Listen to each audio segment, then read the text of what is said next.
Okay, we're back into the meeting. Do you want to recap what we just did in the meeting? What have we done so far? And then I'll take it from there. We went over the title, the hook, the importance of showing the segments that we're going to explain that hook, how it ends, inspires. Oh, review of last week. That's how we got on this topic. Oh. We were reviewing last week when we were going over the importance of content creation. And We weren't done. why is it important? I didn't say we were done. To engage our audiences so they actually want to watch our content, so that people are hooked. Right? If you want to communicate to somebody, it's important for communication. How do you do that? It's the same thing. Like if I'm going to make content or I'm going to have a conversation with you, if you're going to listen, you have to be engaged. How do you do that? Right? Yeah. You have a title, you have a hook, you have your little steps, your little segments. You want to show some data, something that's going to engage people, emotional connection. I'm going to bring forth this idea. I'm going to. You're listing the points in point form again, which is what I don't want you to do. So as you touch on each of these points, either explain the point or why it's relevant, or give an example, or all three. Because just saying like we started talking about content and why it's important because an emotional hook's important, then like we aren't really getting anything out of it, like the point of you communicating it. Like it doesn't reinforce the knowledge for you. It doesn't reinforce the knowledge for your audience. So try and hit points and like teach it back. That's why we're doing this. We're reviewing our week to see what good and bad came out of it. First thing we touched on was content creation. Importance of it being better communication. What we learned from that is the importance of a title.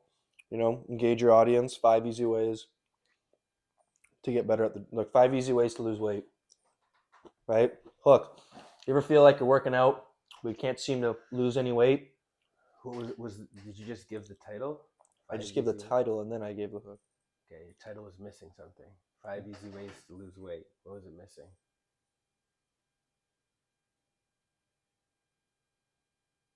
5 proven ways to lose weight, or 5 unbeatable strategies to lose weight. Something more concrete that's not just a vacation. 5 easy ways to get a six-pack. 5 easy ways to, what's the result? So add it. 5 easy ways to get to tone your body. Maybe like to get a beach body or to get ready for summer or something. Yeah, exactly. You did a good job of establishing the context, but a really important feature of as we've discussed is selling the vacation right in the title, and then you build off of that into the hook. 5 easy ways to get a summer body. Yeah. 5 easy way to be a Greek god, to look like a Greek god. Better. Honestly, better. 5 easy steps to get the body you want. 5 easy steps to look like The Rock, like whatever, And then you can get into the video. So hook. Hook is, you ever feel like you're going to the gym and you can't seem to lose that weight? Guess what? That's about 75% of men that are out there and 60% of women that are out there. Here's a solution. Here's a solution? Well, here's our 5 steps. Exactly. And then what? List the 5 steps, dieting, cardio. I'm just throwing these out there. Dieting, cardio. What is it? When you're weightlifting, there's a technical term for it. I'll just say weightlifting in this case. Weightlifting, rest, and recovery. Cool. And then for each of those points, what do we do? We're gonna discuss each one of them. Do something relatable. Like, what does this mean? Like, what does recovery mean? What is the positive, negatives of your experience? Here's my experience, and here's the principle behind it. Thank you. Thanks. Go through all of those, and then you come to the end, and you explain it, summarize what you just went over. Like we just went over sleep, recovery, weightlifting, cardio, and what was the first one I said? Dieting. And then now you go to call to action. Now I'm gonna tell them all right, now you're going to start this strategy. You're going to go out there, start eating different, right? Like take these steps into You're occurring. going to tell them that they're going to? I'm going to challenge them to. So I challenge you now this week to It's incorporate. a call to action. Yeah, right? I'm going to challenge you this week to start doing an hour more of cardio than you did previously. Okay, but the call to action had a word before it. What was it? It starts with an I. Inspiration. Yes. We don't just want to challenge them to do it. We want to inspire them and challenge them to do that with that energy, and then we can cut the video. So do that. Now that you have learned and you know how, you can do it. So take 1 hour. So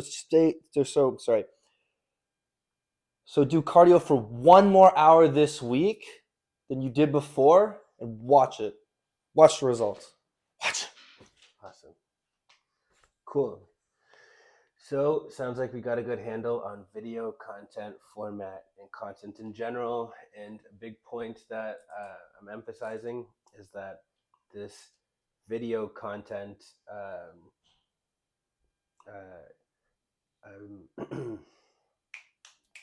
Video content format.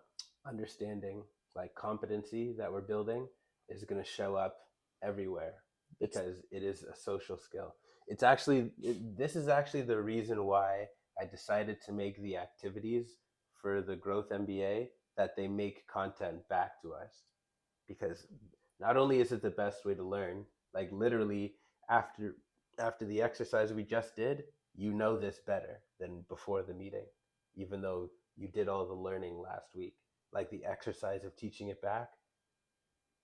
Do you disagree? No, I'm not disagreeing. Okay.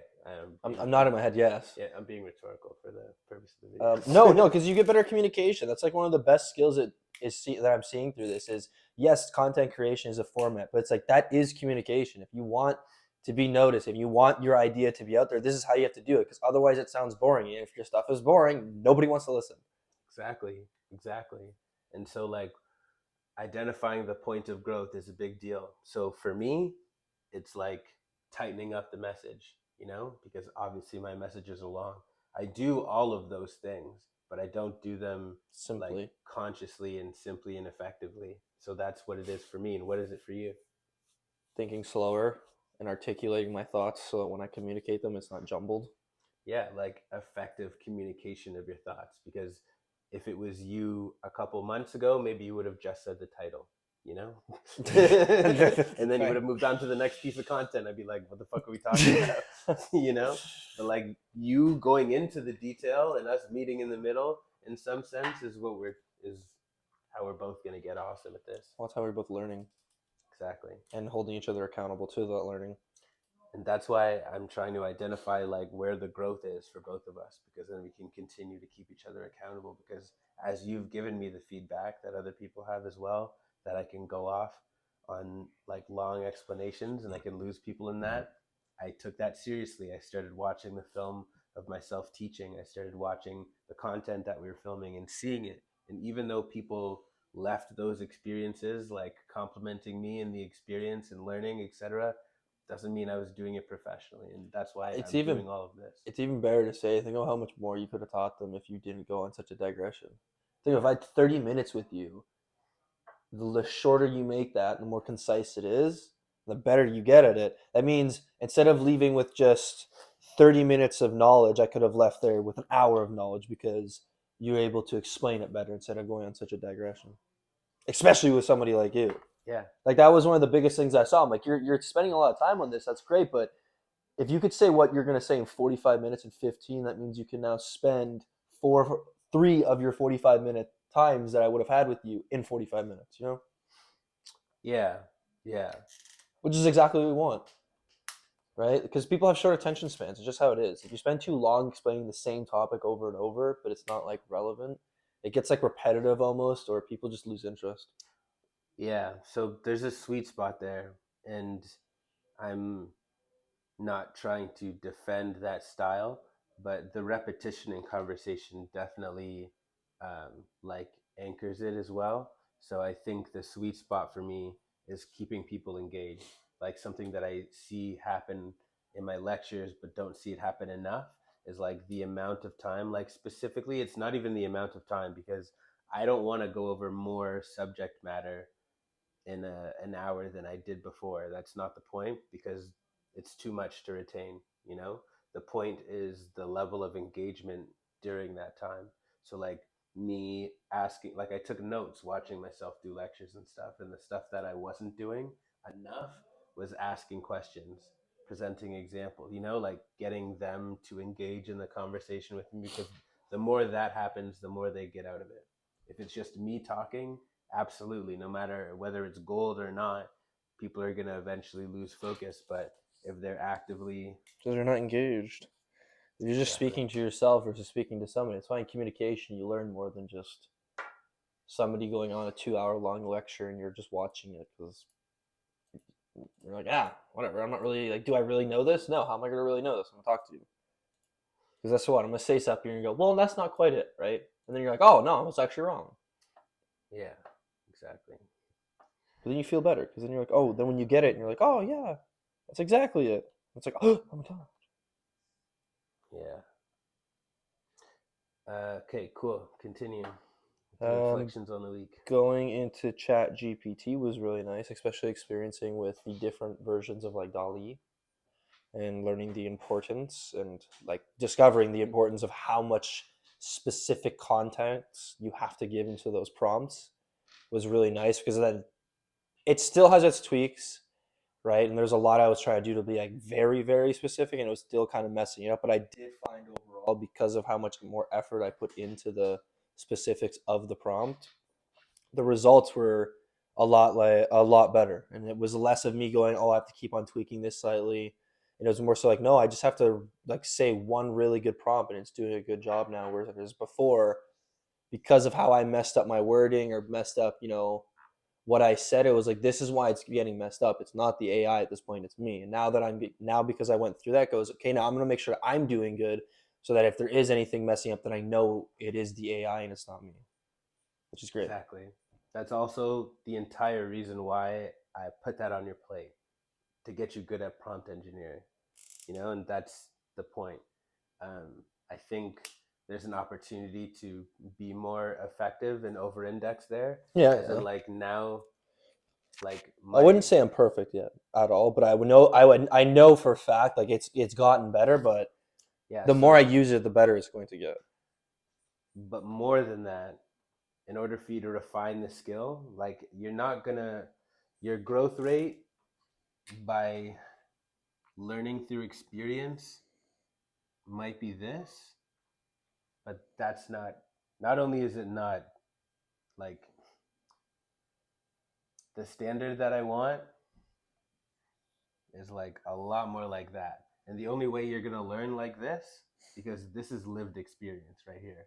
What do you think this is? Watching, learning, studying. Yeah, studying the skill. So how much studying of the skill did you do for prompt engineering last week?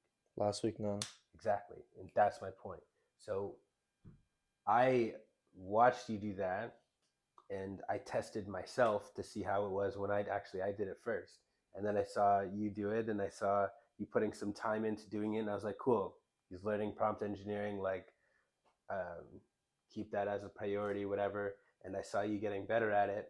Meanwhile, the thing that was frustrating me about using it for myself, like I wasn't originally gonna tell you to do that. You took it on your own initiative, and it ended up being a great idea and productive. But the frustration point that I got to, I would say, like I'm not sure that you got to, because your competency of prompt engineering wasn't as steady, you know, not just the lack of you doing it, but like I've watched hours of videos of how to do it, and like that document that I sent you a while ago, that prompt, it's just called Chat GPT prompt engineering. I know you've looked at this, but I updated it last week for Jasmine, and it's worth looking What's at as well. Jasmine?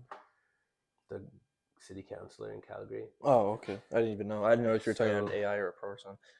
so I put some helpful videos in here. I put in my custom instructions, and I also like have this video here in like you've had this for months.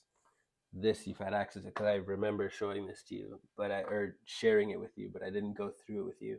So if I were you and I was starting to use ChatGPT, and I remember like pinging you on this, but not making a point to go through it like we are right now, like I would have started here. Because if you started here, let's look at this together right now. How to learn anything. Step 1, put your thoughts together on the topic in point form in an exhaustive, complete way. Prompts. My question or instruction is, I would like to learn about this topic in an effort to accomplish insert goal or project. Here are my thoughts so far. Provide job titles from various industries that can offer me the best, most specialized assistance. Provide a list of thought leaders, blah, blah, blah. Like all of this is context gathering that's going to give you a shit ton of information. And then it's going to it's going to have you, like, these are all ways of doing the same thing. And then from there, you can ask those thought leaders that wrote those books or that made those videos about how to do it better. Like you can ask it to act as them to teach you, like you can say, I'm trying to make images for my company's website. Who are relevant professionals? Like what are relevant industries for this? Because there's going to be a prompt engineer. There's also going to be a graphic designer. There's also going to be a digital marketing strategist, because the thing that I noticed about some of the images that you're doing on your own is like they're cool and creative images and you're refining your use of ChatGPT. But would I put those on a website? Not necessarily. So my first question is, where does that go? Does it go on social media? If so, why? Like, why? Is somebody gonna engage with Grow more because they saw that? I'm not sure. It's pretty close to something that could be pretty useful on a website, but like, are you thinking about it like that? And the only way you're gonna think about it like that is by having a conversation with people that specialize in these different industries, because because we're in this performing phase that I've mentioned, like it's not enough to just learn the thing. Like learn the thing in a productive way that we can use right now. Like that's the point. So another thing is prompt coaching. So this is what I did. I've never seen a video on this. This is what I did. And now there's apps within ChatGPT that can help you do a version of this that I still don't think is good. But basically, there's like a prompt perfect app within ChatGPT where you can put in your prompt and then it'll give you a better version of your prompt. That's wild. Yeah, but this is better. And I did this more than a year ago. So this is you having a conversation saying, I'm seeking expert guidance to refine my prompt engineering skills and techniques. My goal is to create prompts that are valuable for professionals across various industries. The criteria for this is a score out of 10 in the following categories: clarity, relevance, specificity, creativity, accuracy, and level of detail. To achieve this goal, I'm looking for expert guidance and feedback from a prompt engineering coach. After providing an answer to future prompts, I would like to be asked if I would like prompt coaching so that I can receive the following support. Number 1, 3 follow-up questions for each prompt to ensure the accuracy and quality of responses. Number 2, a quantitative rating out of 10 for each prompt, along with specific feedback on how to improve the prompt to achieve a 10 out of 10 rating. 3, 2 rewrites of my prompts that are detailed, creative, and innovative approaches to crafting an effective prompt. For instance, the coach might suggest using an analogy or a metaphor to make the prompts more engaging and memorable, or asking multiple people's perspectives. 4, rewrite my prompt as a 10 out of 10 prompt that will maximize the value of ChatGPT and help me achieve the desired outcome. 5, highlight reasons why that 10 out of 10 prompt is better than the one that I put together. So imagine every time you ask ChatGPT something, after it answers, it asks if you want prompt coaching, and if you do, it gives you that. What's the difference between that and the Perfect Prompt app? What's the difference? The Perfect Prompt app isn't doing that. It's asking when you want the coaching. So if you think not just that, the Perfect Prompt app doesn't coach you. Oh, I didn't know anything about the app. No, but I just told you what it did. You put in a prompt. Oh, and it gives you a 10 version. That's what it does. That's it. Oh, then yeah, it's not teaching you. Exactly. It's not actually explaining. So you're not learning shit. No. Exactly. this is why I'm saying, like, I'm not showing you this to brag. I'm showing you that, like, a month and a half ago, before that shit existed, I made this for myself, and I've been using it. I haven't used it the last couple of months because I've gotten really good at it, but this is now why I'm good at it, you know? So imagine you start using this. Imagine how different last week would have been, you know? So as you're going into this week using ChatGPT for whatever the fuck you're using it for, like, you know, focus on the clarity. So then I got it to assess this prompt, and this is what it looks like. Wait, which prompt? Oh, which one? The prompt coaching one. Like, I didn't stop making a prompt. I didn't stop editing the prompt until I got 10s in the categories. And then I just screenshotted this from some videos. This is just best practice for trying to get a good prompt. I've seen this one before, the John guy that I was watching. Yeah, exactly. It literally looks like it's from his fucking video. It probably is. Right? And then this is just explaining how to do it. And then this is how normal people do it. Give me a 5-minute YouTube, you know? It's like, this is how people who don't do everything that we've just discussed use ChatGPT, and that's why they will never, ever get out of it what we're getting out of it. You know, like, at what point is that experience of saying that and trying to get better prompts out of it gonna get them to where we're at? It's not even close. Try to make a point to use this. Cool. Next is other things from last week. So you're talking about DALL-E. We just finished on that. Anything else from last week? Well, the friend presentation was really nice, and adapting what the overview in different forms is really good to understand it better, but also recognizing that depending on how you're communicating that topic, whether it be in like a form or an overview or a presentation, will slightly change the content you're going to make out of it. Like my presentation, I had to change slightly just because it was in a presentation format, not a like form format, which was nice. It was interesting. What did you change about it? It was like some wording I had to change about like, you know, list these volumes, or like adding like extra little nitpicks. Now that it's a presentation, you're not just adding extra nitpicks. What does that mean? like tips. Okay. Like, you know, when I added the tips on the side where, you know, now this is a presentation. It's not just a form that someone can just go through by themselves. It's something we're presenting to them. So if you're presenting it to them, you want to keep it engaging. So it's like, hey, I pose, you know, make these how do they questions. Or sorry, no, when you're explaining the behavior, the values and qualities, adding a little tip on the side, right? Like let me use an actual example of this before I butcher this. Where's my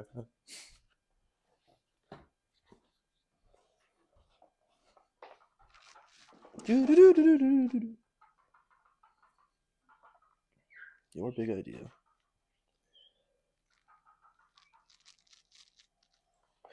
Right? It's like when we get to like rose, thorn, and bud, for instance, right? Beforehand, it was like the only thing on the form would say is the definition of the thorn, symbolizing the challenges or obstacles that can also protect and foster growth. It represents an opportunity to learn and grow, right? Perfect. But now that it's on a presentation format, since you're presenting it to somebody, we're going to be standing in a room doing this Build a Friend workshop. It's nice to have these little tips here on the side. Like, you know, this could be a challenge from a new job, an assignment that has required you to learn a new skill, or maybe a recent change to your daily schedule, right? Like, it's little bits like this that wouldn't be in the form because you don't want the form to be too long, but it is a presentation aspect where I'm speaking it to you.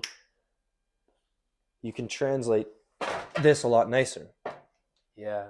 Right? Like there's some other stuff. Where is it? Like, you know, what was nice about this was getting little images or whatnot to represent all of these, because now when you're presenting this, not only can you read, you know, what is nutritional health, how your nutrition intake is, are you happy with your diet, like all the things that would be on the form, but now because we have more space, I can show like, oh, this is a picture of just good food. Done, by the way? The last image, I'm waiting on one more image to put here. Okay. And then I just wanted to look over it and maybe tweak a little bit of things, but because it was in a presentation format, it was nicer. I could add these little things like spiritual or academic health, right? Like these little images that when somebody looks at, they're like, oh, it describes what I'm saying. They're all looking. What do you think I'm going to say about this one, this one, this one, and this one? It might be too complex. Yeah, there's a lot going on. Like That's- an overwhelming amount going on. Like financial health. Super crazy. Great concepts. I mean, even this one, it's just like a feast, like good. But I feel like, You just want to tone it back more? yeah, That's fine. just so people don't get lost in it. But everything else about this looks amazing. Life chart, physical health is there. See, this looks great. This looks great. This looks great. This looks great. I feel like we should have less buds and more roses, or just one. But this is great because it has all three, and it should, because it's an overview. Yes. These ones don't have pictures in them, but I still want to go back and maybe put something in, but there's just a lot of information on these slides. Like there's a lot to go through. Yeah. Too much text on these. Well, all of this these one I get. This one I get for sure. This one I would make the text bigger for sure, and it feels like too much, but if you make it bigger, it might be okay.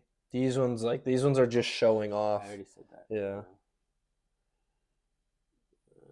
This one is fine. Maybe you can take some of this and put it up here. That's the explanation of how to do it. Yeah, I know. But what I might be able to do is separate when we're explaining what the values are and then putting them out and showing them, because then maybe it's literally what I'm saying. You can put this and this up here. Like this actually isn't enough for one slide.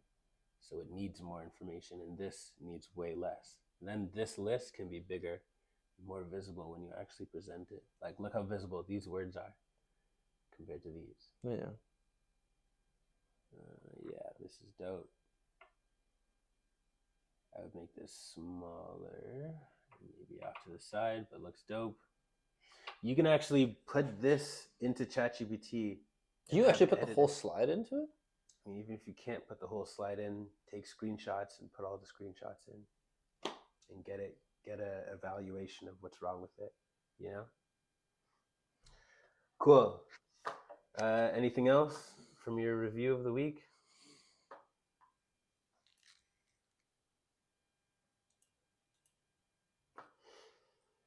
I'm enjoying making more content more often, like a lot more often. It's getting a lot better, a lot more comfortable, thinking about it more. Because of the deep dive into it, I'm just getting the same type of feeling I got when I was dancing, right? Like at first it was like nervous. It's not something I was accustomed to doing, right? But now that I'm constantly engaging in it with you, that level of comfortability is just rising more. And then the more I'm learning, the better it's getting. But I feel like the level of hesitation I had before is decreasing each time we make it. Yeah, good. Furthermore, I think like the experience that you're having, that hesitation, is probably some really dope content waiting to happen. I would reflect on that a little bit and put it in the tracker so we can do something with it. Like you're going through the curriculum. You're the first person going through the curriculum right now. So the experiences that you have, and even just every life experience you have, like this is where my content's coming from. This is how the curriculum's being built. So it'll probably speed things up if you do that as well. Dope. Cool. In terms of me, reflections on the week, high level content really changed the week. The content framework probably the thing I'm most proud of doing this year is already making a significant impact on how we and I do other things and look at other things, from the website to sales to product development and whatnot. Talking to It's all people. changing. Yeah. My So whole time in that bar when I told you was insane because it all changed because of all the content we were doing during the week, and that was the Friday night, right? yeah, I think it was Friday. Yeah, it was Friday night. And I remember that's literally just like without even thinking, that's went through my mind was I said that hook when I said, yeah, it takes 10 seconds or 30 seconds to change someone's mind. Somebody instantly was like, yeah, explain that. yeah, And I'm like, all right, give me your insecurity. yeah, And the first thing I asked is like, what are you insecure about? And then I just went, boom, yeah, I'm gonna challenge that because you're not in the same place.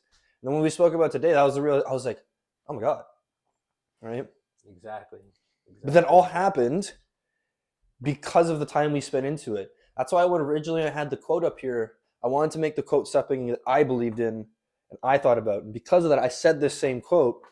And that was literally just content. Like that was physical proof of if I say a good hook, all it takes is 20 seconds to change your mind.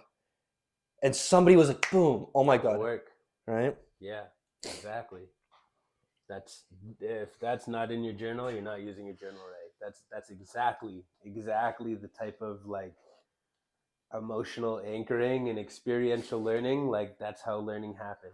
Same type of thing happened Super happy with that. with Izzy. And when I told you, I'm like, yeah, it did mess me up. She's like, oh no, you probably just, talk crap. I'm like, when have I ever, like, when do you ever hear me complaining about somebody else around? She's like, I never have. I'm like, so then why would you assume I am, right? And because of that, she's like, oh my God, I never considered. I'm like, yeah, it's actually good advice to take that if you hear somebody constantly complaining about other people, you'd be a fool to assume that they're not doing the same thing. They're not talking the same way about you behind your back, right? Yes. Yeah. Content changed a lot. The framework, I can already feel how much it's changing things. Our drive going into this year is also phenomenal. Yeah. It's that feels fantastic. Talking to students last week was awesome. The interaction that we had with the students at the hotel that we ran into is awesome. And it just feels like we're doing things the right way. Feels like we've been waiting so long for wins and they're finally showing up. I personally don't feel like I've been waiting a long time for them, but yeah, sure. I'm just saying what you said, what you spoke about, where you wait very long you feel like you really wanted to win, and that's when it happens. Yeah. The sentiment is definitely. I mean, yeah, it's been a couple months for sure. I think this is out and about. This is like this is exact. I felt like this is exactly what we needed. And it's making us feel so much better, right? It's not necessarily we were looking for it, we were already working, but the fact that we got all of that, it just encourages us so much more, right? Yeah, I think. I mean, it's all by design, really. I like very consciously went into product mode to make sure that when we left the house, it felt like that. So, you know, I knew we weren't going to feel any wind when we were just sitting in here and making stuff. We're both swearing a lot, so let's both make an effort to stop. When did I swear? Several times.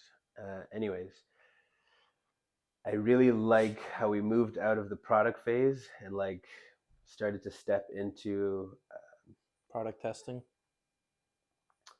Yeah, I mean, we're putting the final touches on product by testing it. That's what I mean. Is the phase that we're in. Like doing the build a friend workshop with starting to actually do this with people, getting their feedback to tweak it. The survey, it's too long, tweaking it, that kind of stuff, right? Like we've built these products, but we're finally actually going out and seeing feedback, and people are enjoying it, but at the same time they're having their concerns, and that's the best part because now we're like, we didn't even consider this, right? Like it was something that like lapsed our mind, but now we're improving on it. And every new person that we bring forth one of these products to keeps on getting the better version. Exactly. Right? And like that is exactly the product life cycle. It's always going to be like that. which is incredible. And that's what's feeling so amazing, right? Because before it was just, we're building this, we're building this, we're building this, but actually seeing the impact on people and how it's affecting them is making it so much better too, Yeah, for right? sure. It makes it feel like we're getting more done as well. So I personally don't have that experience, but I'm glad you do. So then another thing is the Grow Social, and just like how we changed going from the survey to the workshop to this networking event and putting that all together, we got some good feedback on. I mean, I guess I've spoken to students and people more about this than you. I'm not sure how much you talked about the Grow Social last week, but I got a lot of great feedback about it from young professionals and from students. I think the way that that's set up is really awesome. Our meeting with Paymon, Yeah, that wasn't last week, but yeah. no, but it changed our whole dynamic of last week.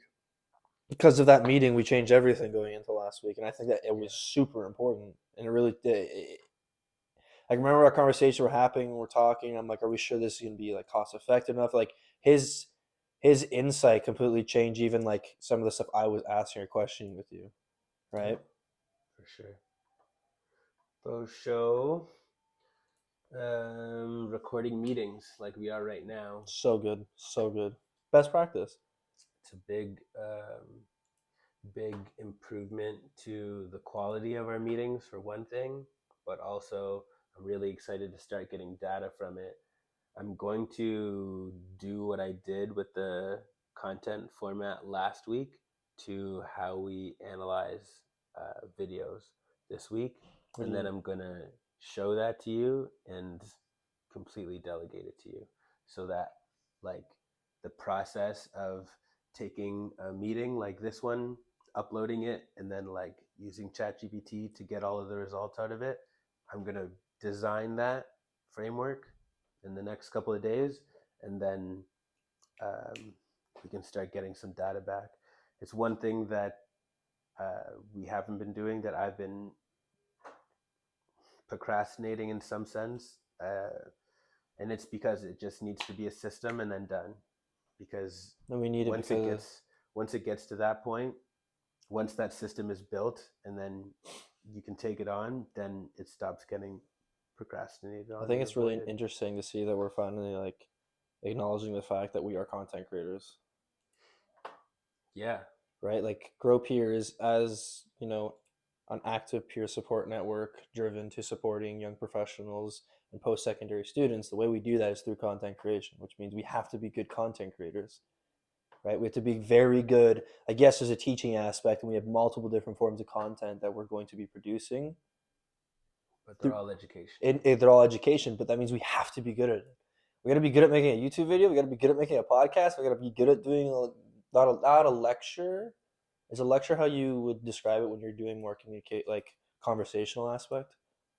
No. What do you mean by conversation? Like long form learning, but it's more conversational, less like I'm just gonna teach you on the verb. What are you talking about? Like I'm gonna teach you this topic like that we're doing right now, but I don't want to do it in a way that's just this is all what this is, and I'm not gonna turn my head and talk to anyone in the audience. Workshop.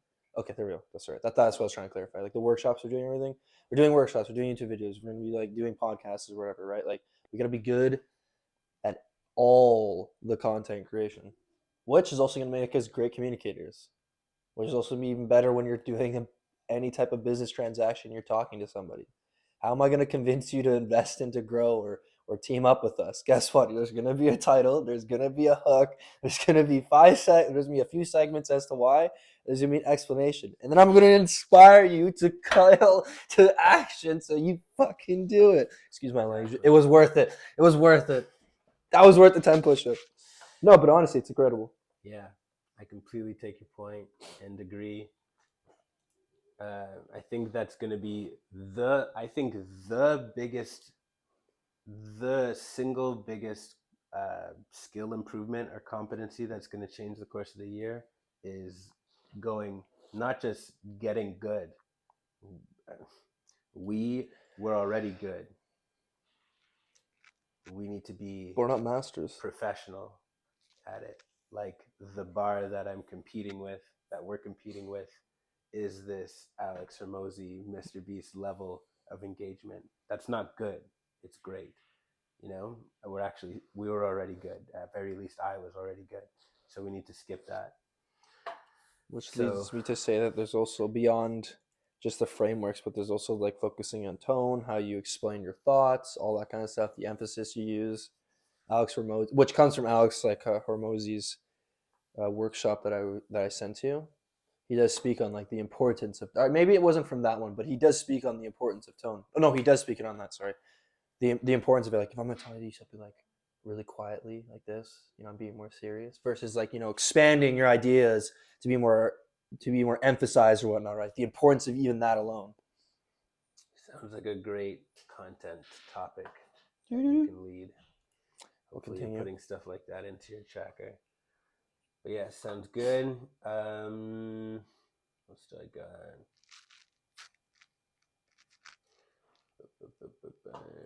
Content generation.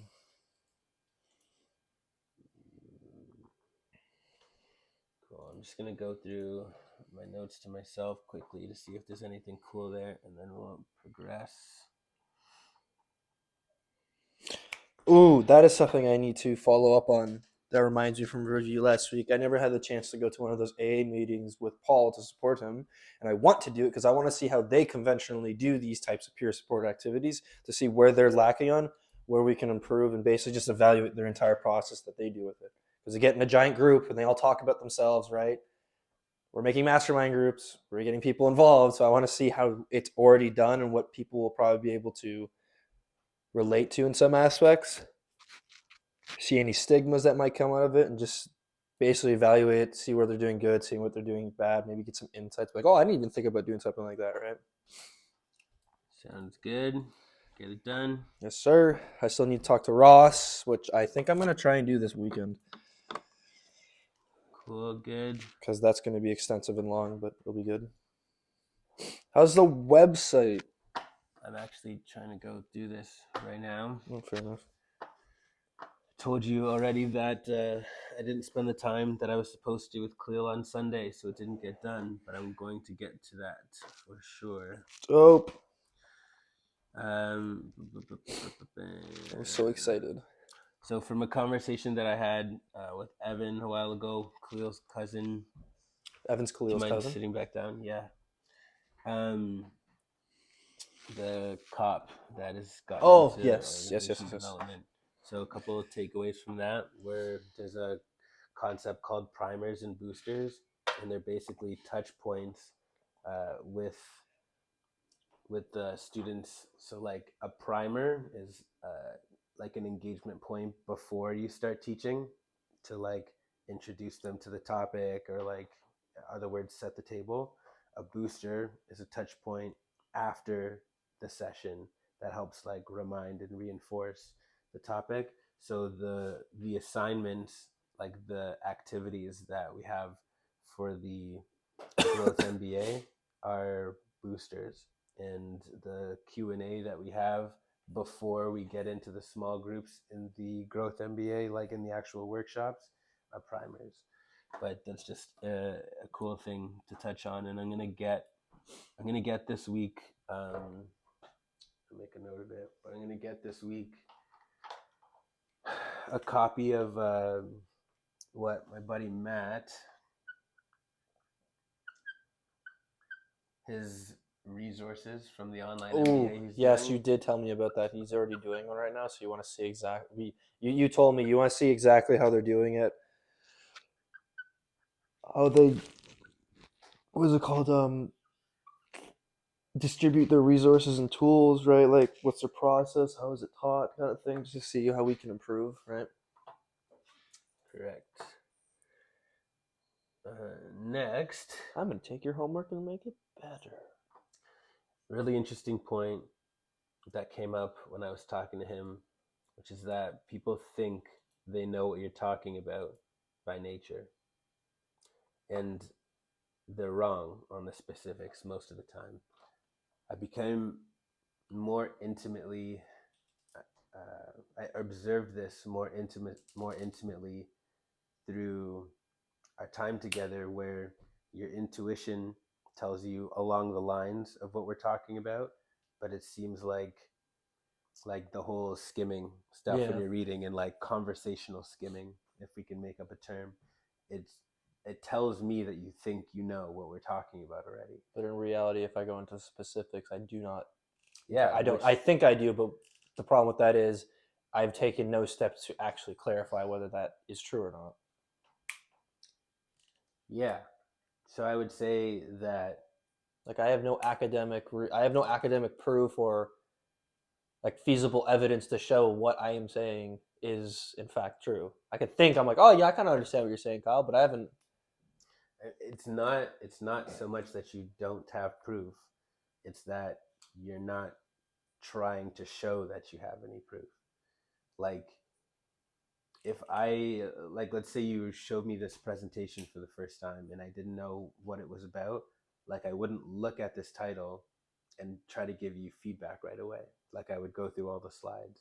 But the equivalent in conversation sometimes is it looks like you go like that and then just start talking about it. And I'm like, cool. Some of that made some sense, but most of it was off because you didn't really even try to understand it. And so that's why, even in this conversation, which you'll see and which will get analyzed, I'm trying to point you to being granular.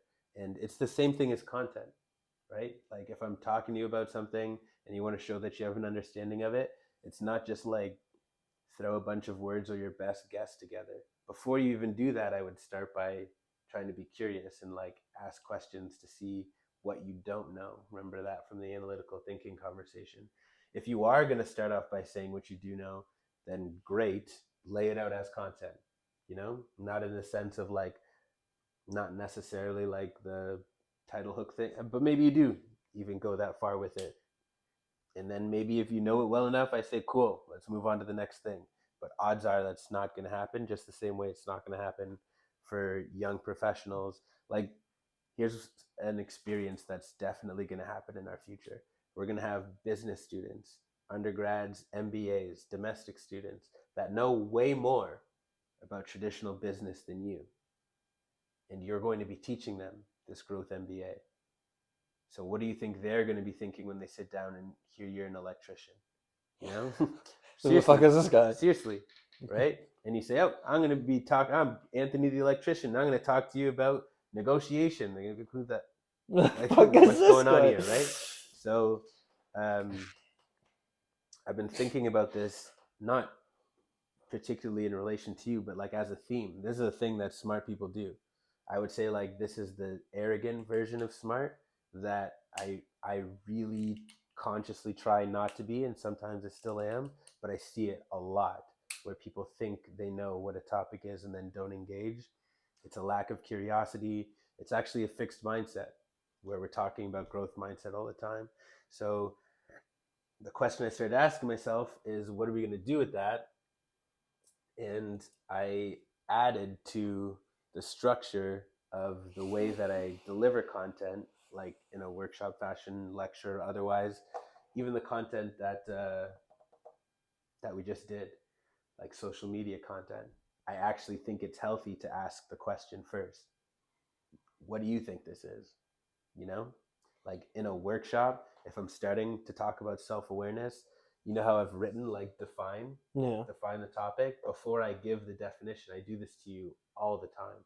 I ask you what it is, and then I show you that you're wrong or how right you are, and then we can have a conversation about it. But if I don't do that and I just start talking about it, you're naturally going to skim it because you're a skimmer right now, you know? So like that's why I'm being deliberate about that, not just in content, but like across the board when I'm trying to teach. It's like you have to prove to the person that you're trying to teach that they don't know what you have to show them before you start teaching them, so that they get humbled a bit and like open to the opportunity of learning, you know? And it's not conscious. Like I don't take it personally. It doesn't affect me at all. I'm just looking at you, engaging with it, being like, okay, this guy started off talking to me about his week last week. He talked about content and he gave me a bunch of bullet points, but I actually don't know if he knows anything about them from what he said. And that's why I asked you to get granular. And then when you did, the first thing that I asked you about was the hook or the title or whatever. And right? So then we closed the gap on that. You went back to your information. We went through it together. We did that activity. And now, if I ask you what's a good title for social media content, you're going to say, Oh, shit. What am I gonna say for a good title on social media content?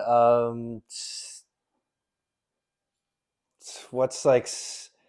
what makes, like, define it? I'm not asking for an example yet, but What defines it is showing. You're going to sell the vacation and show the like. You're going to show the results. You're going to pose a question or something that's going to help somebody. Someone's challenging with something. 5 best ways to set up a bed. 5 best ways that can. Sorry, 5 best practices to set up a bed in the furniture industry. Content, subject, results. like, yeah, introduce the subject, the topic of the content, and sell the vacation, which is the result. Absolutely. Okay, hook. What's the hook? You're going to challenge. Your hook is sorry. I'm trying to think about this through examples to better understand this. However makes the most sense to you, but also, think about. You're going to basically relate to them. You're going to want to put some emotional impact, being like, you're dealing with this, that's fine. So does all this. Like, these statistics show this. Here's our solution.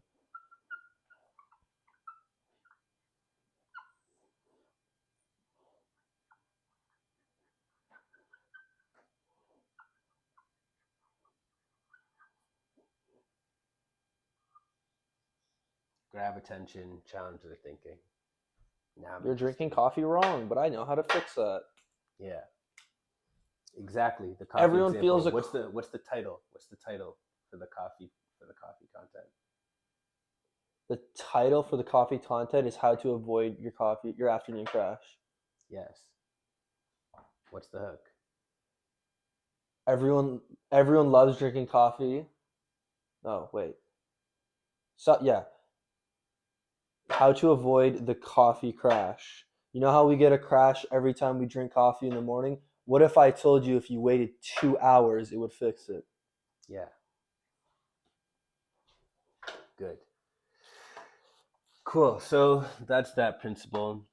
I'm definitely going to turn that into a topic.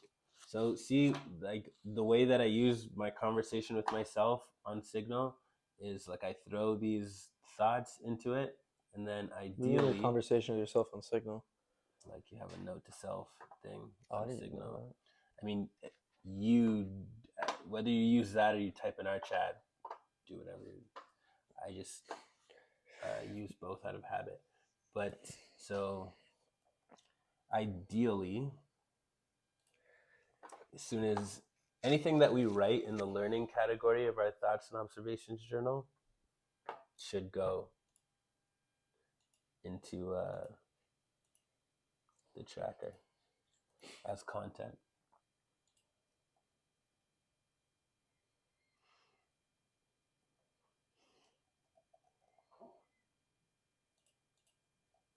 And now we're better at this. We can add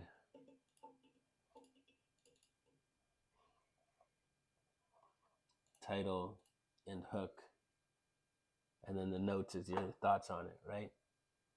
So, like, What do you use your difference between short and long form content? Like, what bridges that gap?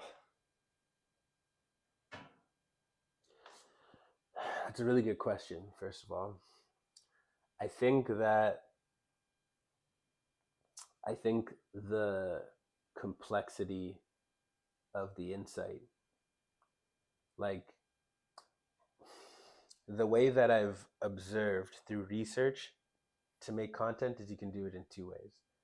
The Mr. Beast way, and the way that I've seen people that aren't education based by nature, people who don't have a podcast, the way that they make content is they start with shorts and they use the shorts to A/B test.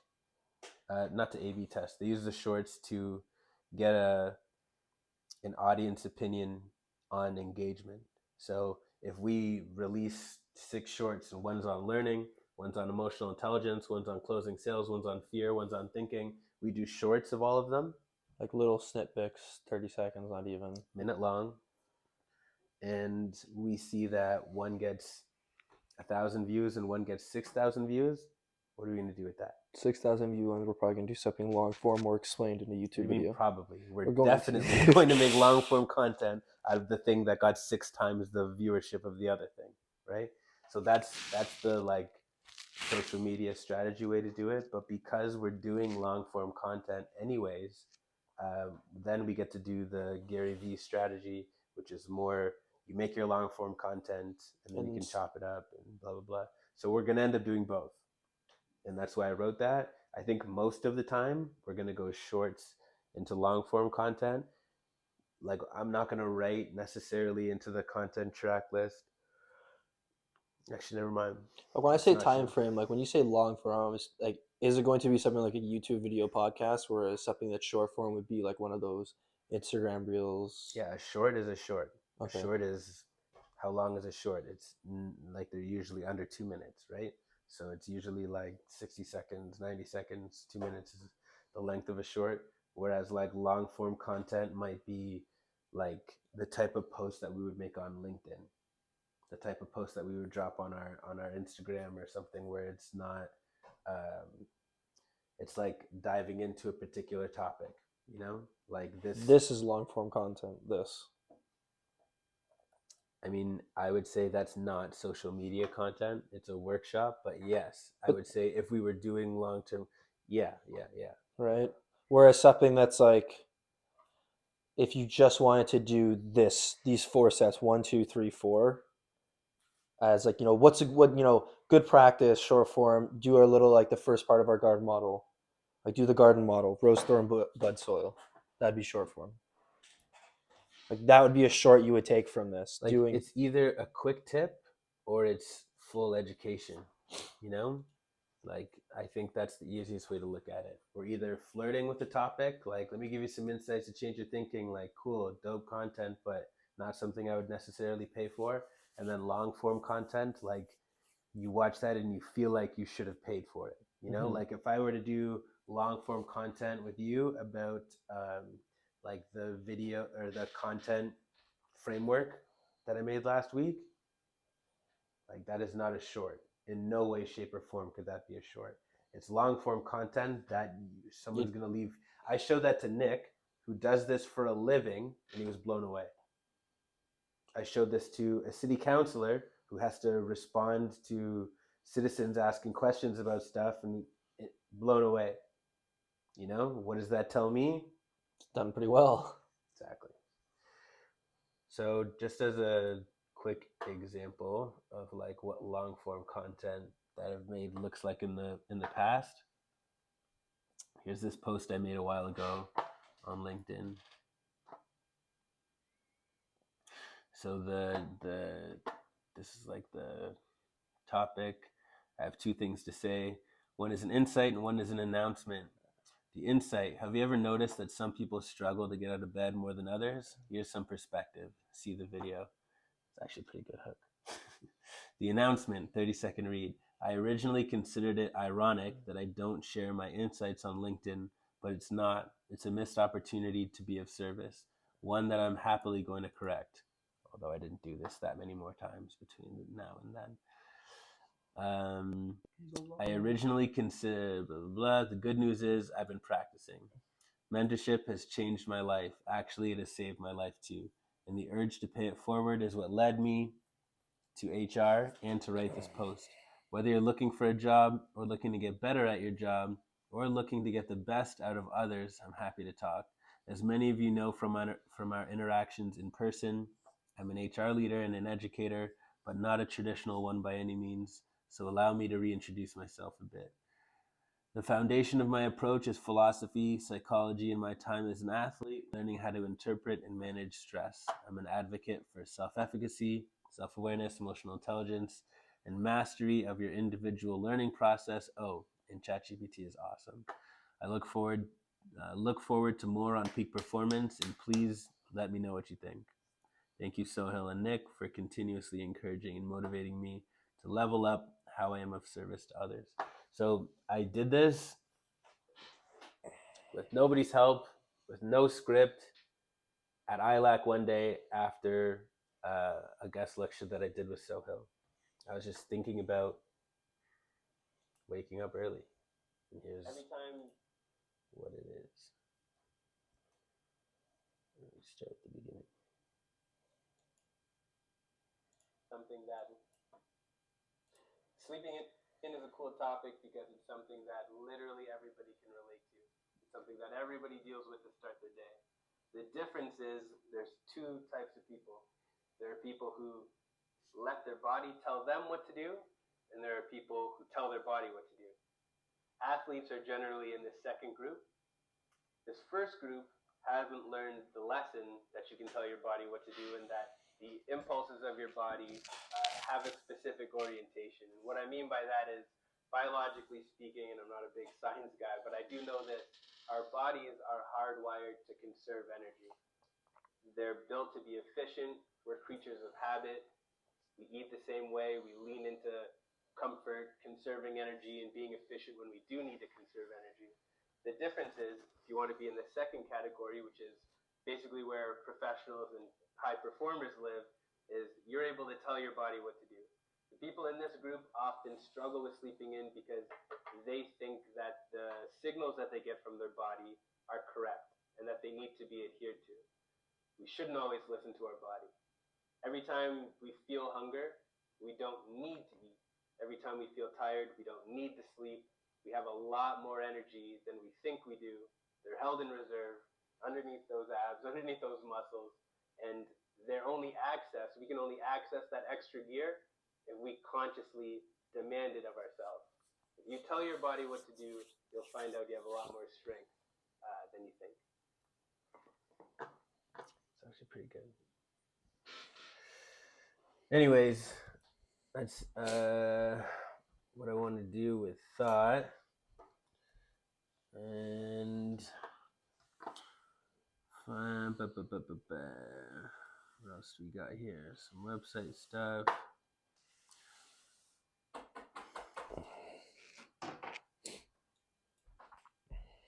Some cool thoughts we won't get into right now because they're a little bit too deep. Content creation stuff was cool. So I was thinking yesterday, we need to make videos that are, actually this is today, early in the morning. We need to make videos that are awesome, that are irresistible, and that are shareable. Maybe it'll be worth it to make the online community free for the first X number of people if they engage with our social media posts. I'm just thinking, like with the people that we're talking to in the surveys, it might be worth it for the first 500 people that are interested in joining the online community for us to tell them it's going to be free for the first 6 months if they engage with our content, and then tell them that engaging with our content means they have to subscribe to our social media accounts so that they get the ping and then like it and comment on it. Because if we do that with 500 people, You have Girl Pierce's 500 boom comments and 500 likes on everything that we do. I'm trying to think about this. Like, there's a reason. Yeah, as I've been watching these videos about how to monetize and be a good content producer, etc. Monetize? How to get to a point where you're making money from posting content. That's what monetization is? Yeah. Oh, so when you're demonetized, you're just not making money off of anything you put on YouTube. Exactly. Well, demonetized is when someone removes the monetization. Yeah.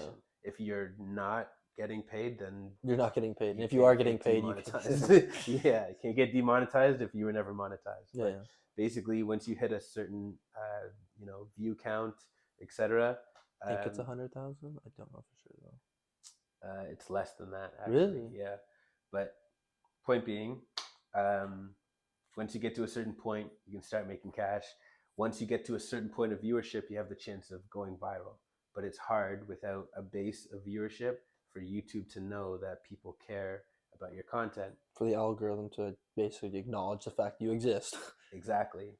And that's exactly where this strategy came from. So if we made our first 500 or 1,000 people in the community free for X amount of time, and we know we're going to have that engagement, then our opportunity to get viral is way bigger than if we were just posting content and hoping for the best. It's essentially exactly what Andrew Tate did when he went freaking like super viral, because every single person that was following him joined his little thing, and he was like, just post my content on different platforms. Yeah, I didn't Like- know he did that, but Yeah. absolutely. No, that's what he did. He had like a whole like this like paid subscription thing to show people how to learn or whatever. Oh yeah, And yeah. I know in about it, this. there was an affiliation program, but it was like a pyramid scheme. It was like, we'll pay like basically just make YouTube videos, make little skits. Anything I'm saying, the content I'm making, make other accounts focusing on that same content. He just got the people that joined to keep on doing that. Because of that, that's the reason why, like in the short span of a couple months, Andrew Tate was everywhere on social media before they actively started taking him down. Is because he just had all of these people just taking his content, making other content out of it, and then posting it or making shorts, and he just went everywhere. Everyone knew who he was because of it. But it's the same fundamental. We have people commenting. We have people that want to share this information. That's how the algorithm sees you're relevant. Otherwise, it's like, that's the reason why you put in hashtags. You want to put hashtags so that when somebody types in like, hashtag grow peers, it's there, Up. Yeah. right? And people take that, they share it. They're like, oh, I went to the hashtag grow peers event or whatever, right? Like, people just do that. Like a lot of people. It's one of the things that's always blown my mind that people do it to that extent. I've never done that, but I know it's so common. It's actually so common. It's just not something I practice in. Yeah. But it's important on our side to utilize those practices of those individuals, which is, I want to comment on this, I want to voice my opinion, people start talking about it, because that's how you see what people want, right? Every YouTuber is like, say something in the comments of what you're saying. It's like they're doing that so they know what you want to watch. Exactly. And because it boosts their engagement. The more people, like, it's something along the lines of YouTube looks at who makes it, like your click-through rate, So it's like who clicks and who doesn't, and then it's like who lasts the first 10 seconds, who lasts the first, and once enough people are making it past the whatever the number is, 20-minute mark, insert whatever it is, then it's like, okay. And if people go from that to other videos of yours or just stay on YouTube, like, it tracks that as well. So like, the thing that we're going to do with our content, the reason why we're filming so much and the reason why we're going to throw up even stuff that isn't all having gone through that framework, is because we want to make playlists on topics. Because if we have playlists, not only does everything get a view, but it shows that people are staying on YouTube, and YouTube really likes that. So yeah, this is one example of how I'm looking to hack social media growth. It's worth it for us. I mean, obviously, making $5,000 a month off of 1,000 people paying $5 matters. But I think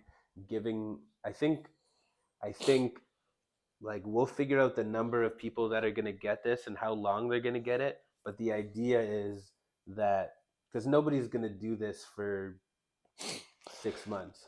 So we need to figure out what the sweet spot is where people are actually going to do it. Maybe it's 2 months. What maybe is it's it? 3. The return, the sales cycle is what it's called. I think. Well, is that what you're referring to? No, I'm saying, like, it's February 20th right now.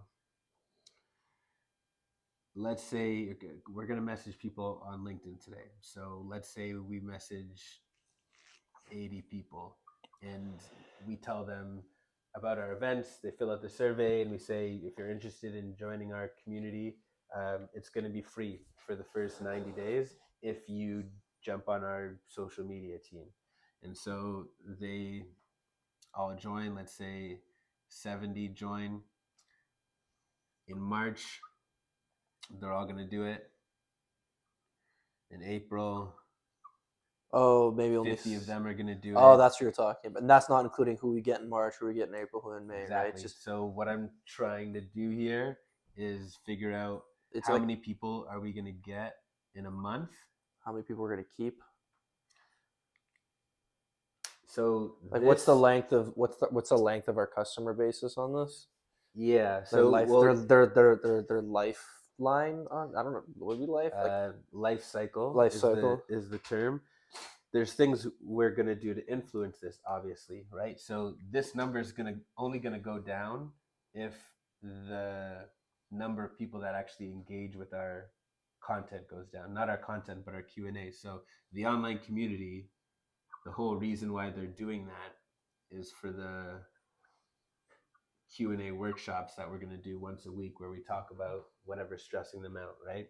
So, maybe it's I actually think this is a pretty accurate view. If we tell them that they're getting it for free and all they have to do is actively participate in engage with all of our content, if they do that, if they go to this, they're more likely to do this. And if they do this, great. But because it's free, like I can see it Those people just never leave, potentially. exactly, which is why, like, rather than saying it's going to be free, I'm figuring this out while we talk about it. But rather than saying it's going to be free for 6 months or 5 or 4, Just like my guess, it's going to be somewhere around 90 days. And at that 90-day mark, whether they've been doing it or not, and we'll send them reminders to do it. But whether they've been doing it or not, at that 90-day mark, we say, hey, how's it been so far? You're at the end of your free trial. We noticed that you engaged. Thank you. We noticed that you didn't. Fuck you. Something along those lines. Maybe what we can do is say the amount that they engage over the first 90 days is going to determine how much of a discount they get on their price after, right? So maybe that sounds like a lot of work, though, doesn't it? yeah, I mean, we're not actually going to check. It's really just to put in their head. Like, I don't know. It does sound like It a might lot of even work. be worth it to just give it to people for free for that first few months, because then they're always going to be there. We are going to, but after that first few months, they need to pay. And I'm saying the price of this is going to be 15. You don't want to do something like Tesla where it was like free supercharging and then people just came after have to pay. No, And that then is this. Everybody didn't get free supercharging. Just when the people Tesla at the first came beginning, out. yeah. They I don't mean, pay for it you anymore. got a certain amount, huh? Yeah, They didn't get unlimited. There's Okay. literally no. I didn't know about that. No. That's why I'm talking about. Like, there was some people that got Teslas at the very beginning, and part of the package was unlimited, supercharging, unlimited free supercharging, and they took it out because there's like one dude that has like I think 2 million, 3 million kilometers on his Tesla, but he has that package, so he hasn't paid for any of it. And it stayed free. Is that what you're saying? Yes, you had to No replace way. batteries. He had to replace. There's no He had to way. replace. Okay, look for that after, and maybe a good task. I'll add this task to your list.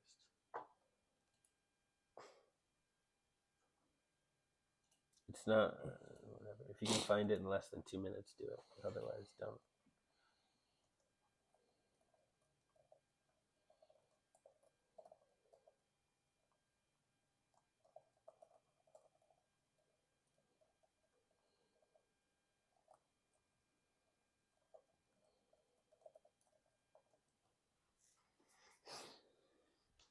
Just make sure we're still recording. Yeah, we are.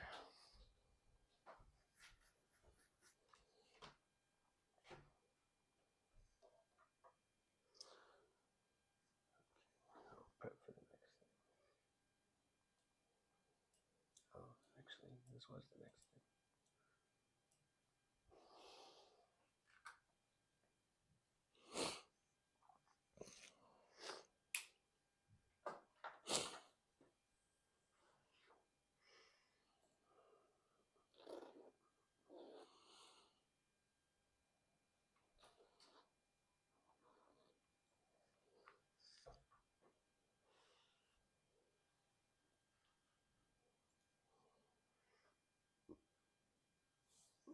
Can you take a picture of this really quickly? Oh yeah.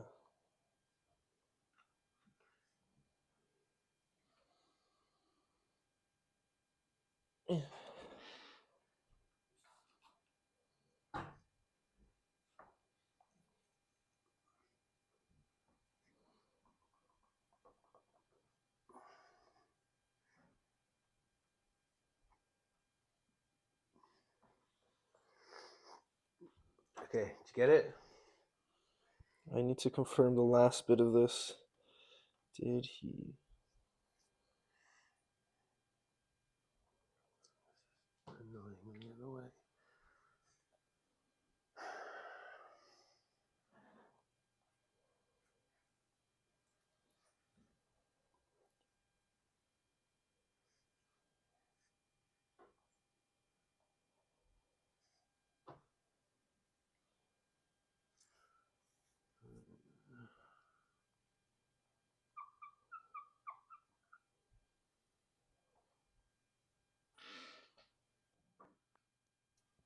Tesla initially offered free supercharging as a perk for early adopters, allowing unlimited charging at Tesla supercharger stations at no cost. This benefit was aimed at promoting the adoption of electric vehicles by elevating range anxiety and reducing the total cost of ownership. Over time, Tesla has adjusted this offer, and it now typically applies to specific sales promotions or referral programs rather than being a standard feature for all Tesla vehicles. So It was once completely free charging, unlimited or no? it was a offer, but they changed it moving forward. Cool. True. Yeah. So I want to learn. I want to learn from that. So that's why I was Exactly. asking, like, you have those first early adopters being free, and they have it for free, and then after that you can start charging or whatnot or not. Like, that was the point I was trying to refer, was that. Yeah. So I want to do what they're doing now, not what they did. I want it to be a promotion that is free for 60, 90 days, and then have them start paying. So LinkedIn message, survey,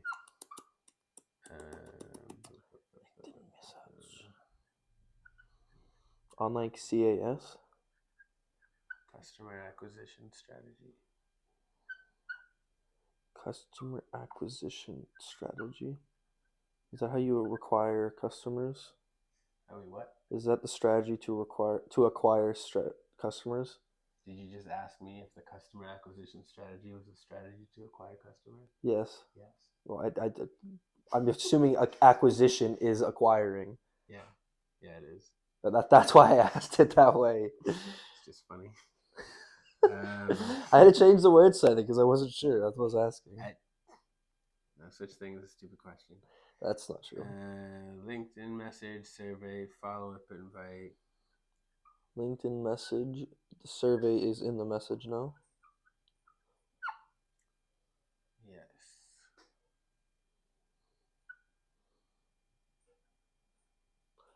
We also have to make multiple versions of the message, as you said. If we send the same one to multiple people, they will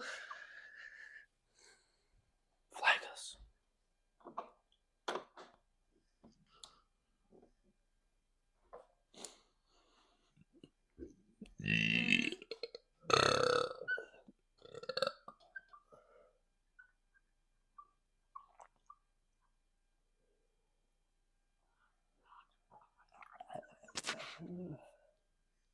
Yeah, we're still in the zone. Stay locked in. We should also put some analysis, put like a spreadsheet together to see how effective it is in terms of, like, remember how I said, depending on what time you message at them, we might get different results, kind of thing. You message somebody at 12 o'clock at night, they might be like, who are you, versus, 8 a.m., 4 p.m.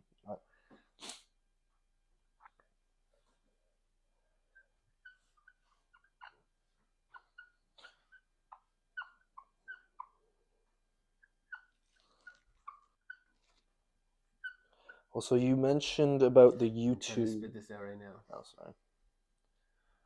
LinkedIn message, survey, completion, follow-up, invites.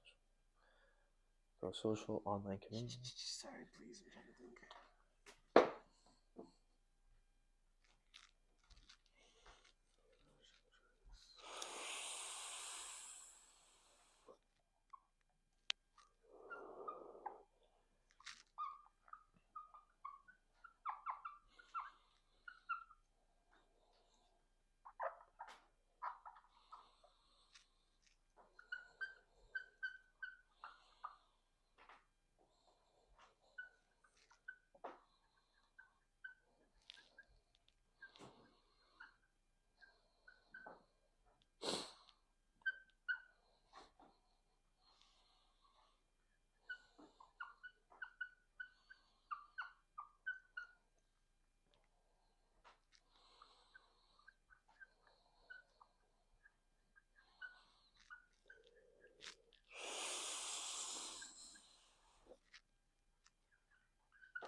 Okay.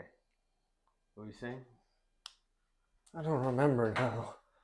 I don't remember. Google Sheet to track the data. Just throw it in our group chat so that we don't get off track. This is on part of this. This is the strategy that customers go through that relates to this, yes, but I want to go through this first. So I would consider it a digression. But not. What's the bad version of saying digression? Tangent. Tangent. Cool. So this is the flow that I see people going through for membership. So the LinkedIn message could also be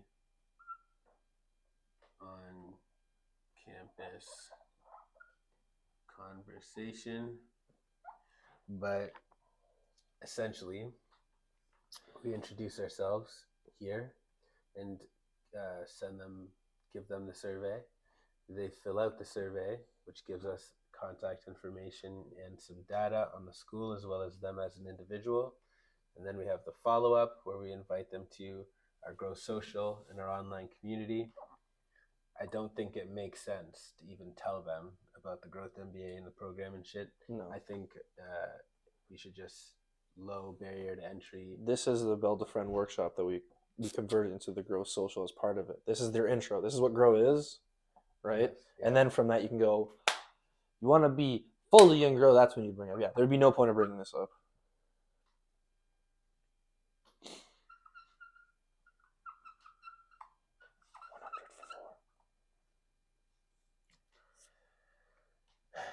Too much.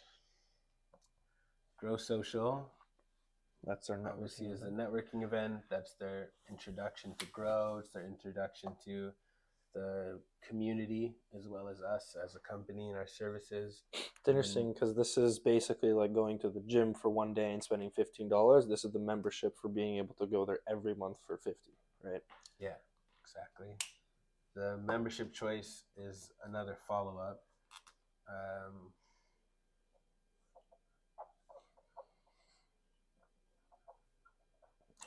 And by the way, we have people to follow up with that have completed the survey already.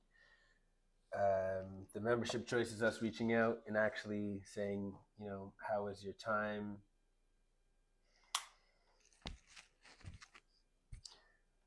And introducing the rates and whatnot. And then next, we tell them about our sales and customer service job opportunity. They would have already heard about this during the Grow Social, but this is when we actually start to inquire.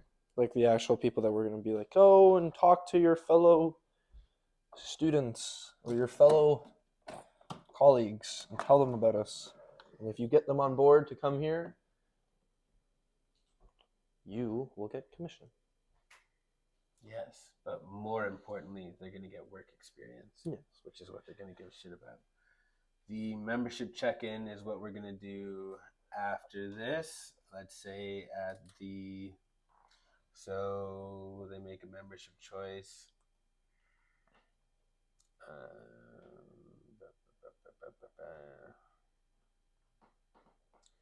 This is right after the Grow Social. So then we have them make the choice. This is actually all a part of this. We'll make making the choice for the membership is when you'd want them to pick the Growth MBA. Well, I want them to make an initial choice and present this, and then this is going to happen after, in case they're not already there.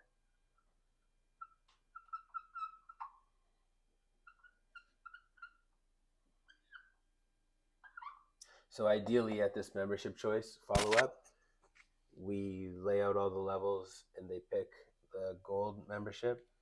If they don't, then they'll do bronze, silver, whatever they're doing, and 60 days later we check in and look to upsell for the Growth MBA. And then once they've signed up, you go through onboarding. What's amazing is the people that are getting the job opportunity if they're like really smart, they'll go, "Oh, you're telling me all I need is 30 people to go to this like 30, 40 people to I have to get 30 to 40 people to go to a networking event, and then I can just buy this." Little. Yes. And what's even better, Take another picture, please. if you considered a discount for the sales people, the people actually working, because it's a service that we provide, you get a discount because you're working for us, then it's even more enticing for them to want to take it too. For these people, at least, the sales and career success job opportunities. Can you? Yes, I agree. Can you post the pictures in our chat, please, so that I can refer to them?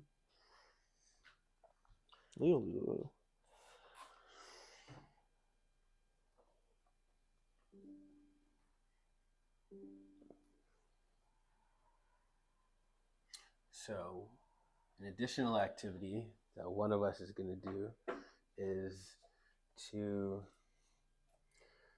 use meeting analysis and whiteboard notes to generate to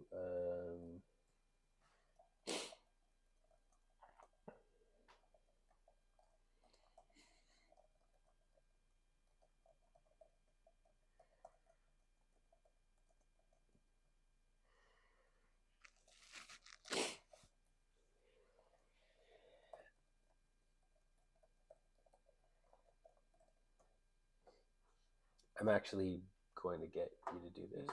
So use the meeting analysis and the whiteboard notes as context for a consultative conversation with ChatGPT, acting as Alex Hormozi, so that we can get his opinion on it and recommendations, as well as different strategies in case he can think of something better.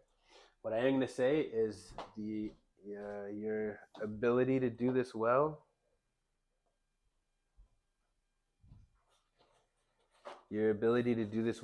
is going to be dependent on the context, not just the quality of the prompt, but the context that you give. As in, isn't the quality of the prompt also defined by the context given? yes, but I'm saying specifically, like, you're gonna have to tell, in this conversation, you're gonna have to tell Alex enough about international students for him to understand why we're doing it the way that we're doing it. So there's going to be some practice for grow and are you asking me if you should answer? Yeah, I'm basically, yes. Yeah, no. I'll tell you. Give it a second. Cool. So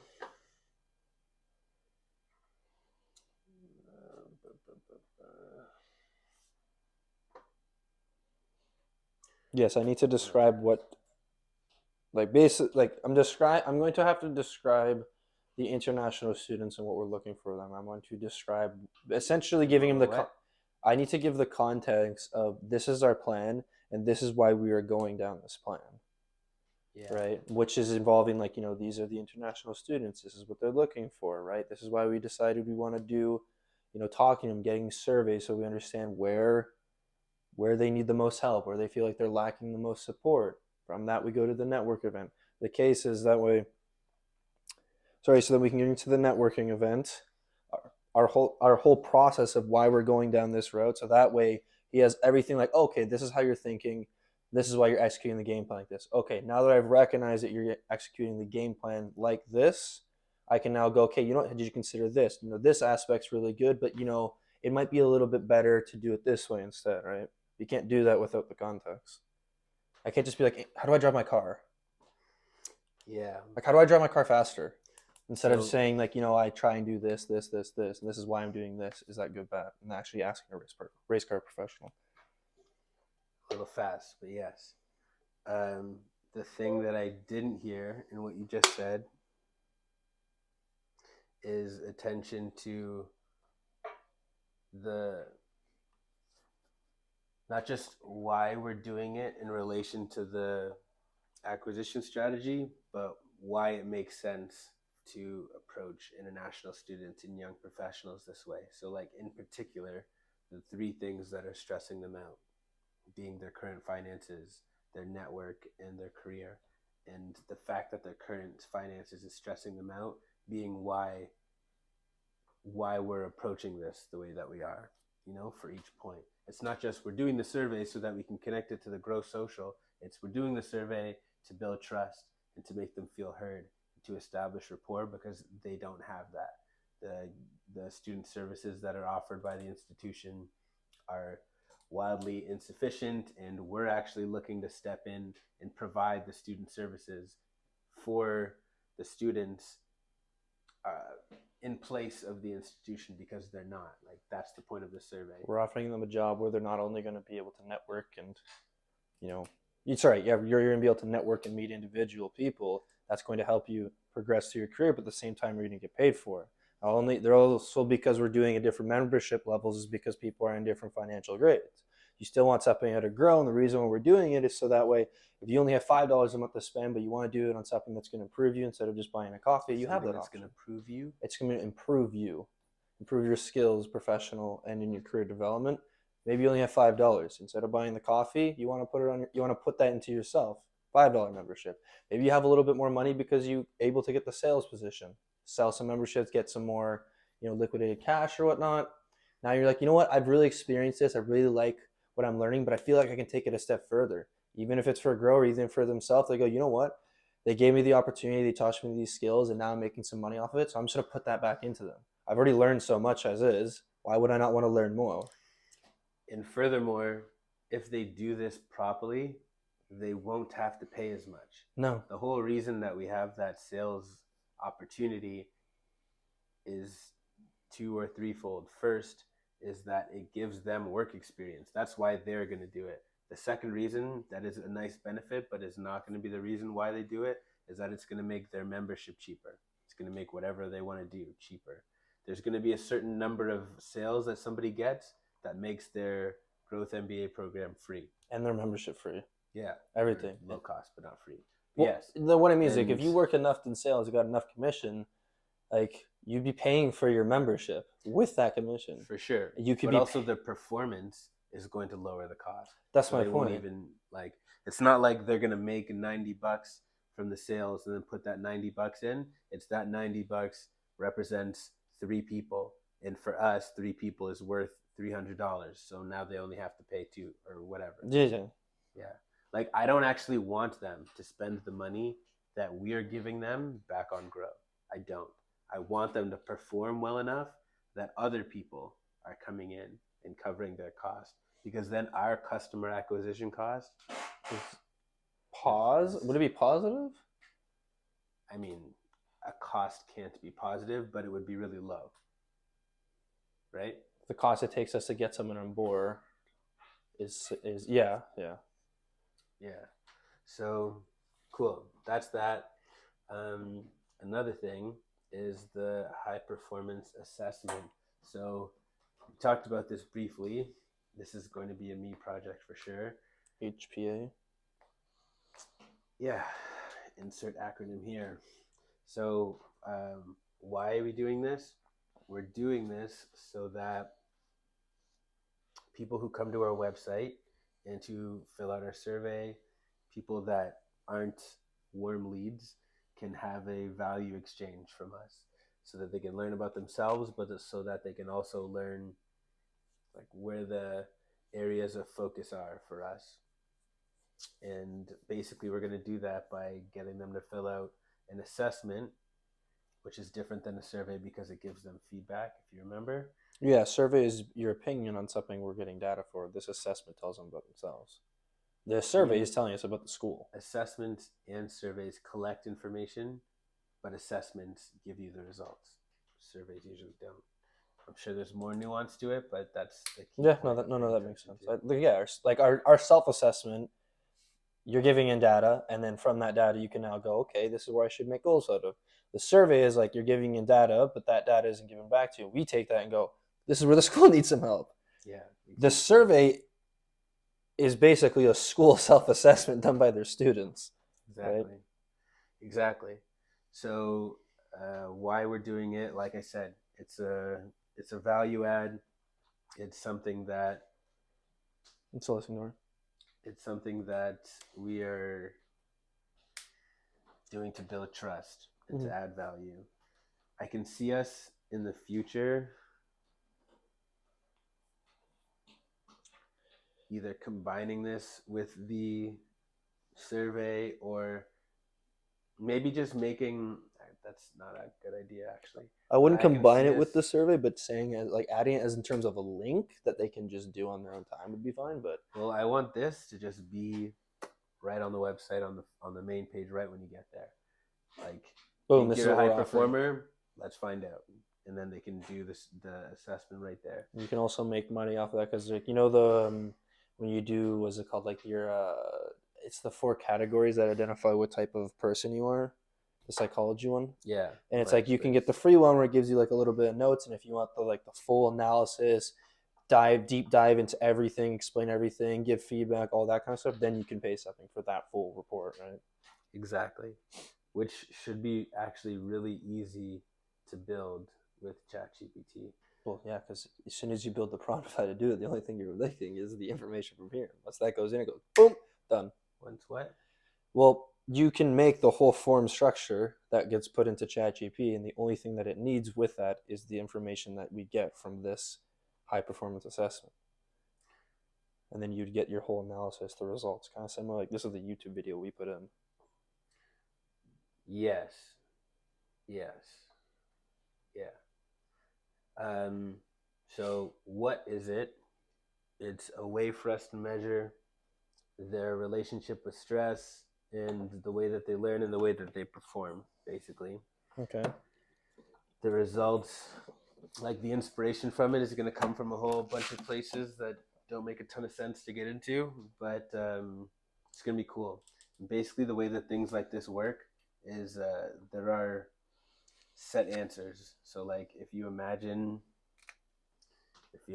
like question 1, and it's like 1, 2, 3, 4, 5. Question 2, Multiple choice. 1, 2, 3, 4, 5.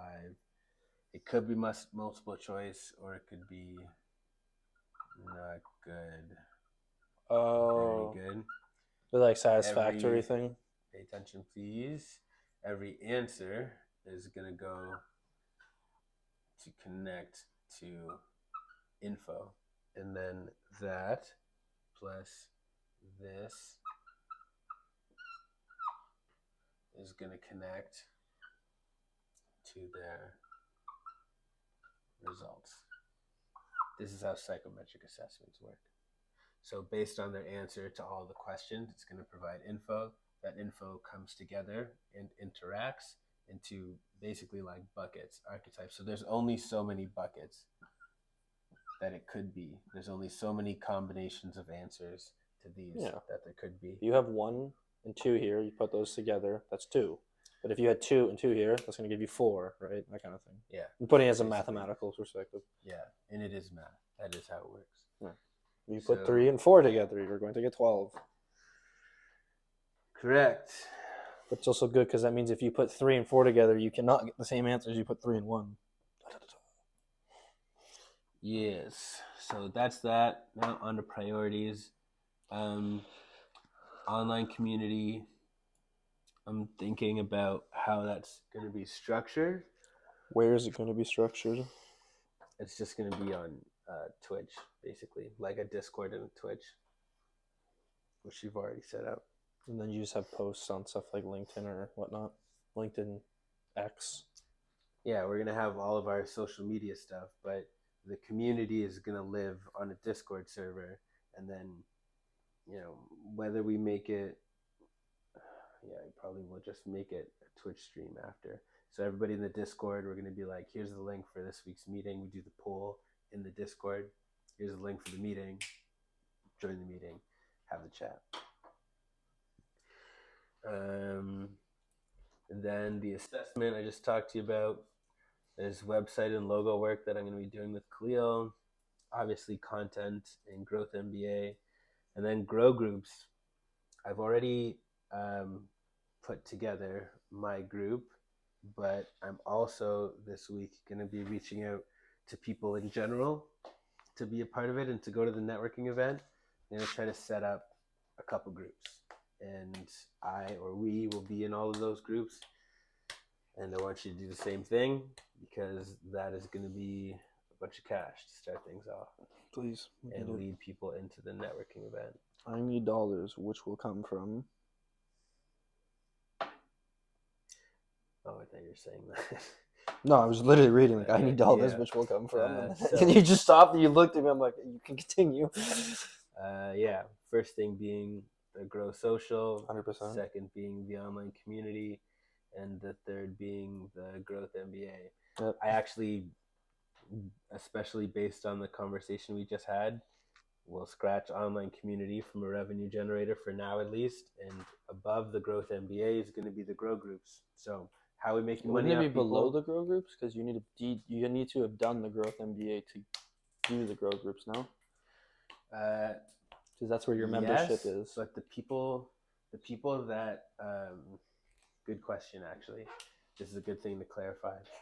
The people that go through the Growth MBA, the people that were the young professionals that were pulling to be a part of the Grow group, I'm going to do, my thoughts on this are to do one of two things. The first thing is, if they're working, see if they can get their work to pay for it, if they have a education allowance or whatever. That's option number one. Yep. Option number two is we give them the Growth MBA in the Grow group meetings. So instead of Like your first 6 sessions then would be the growth MBA.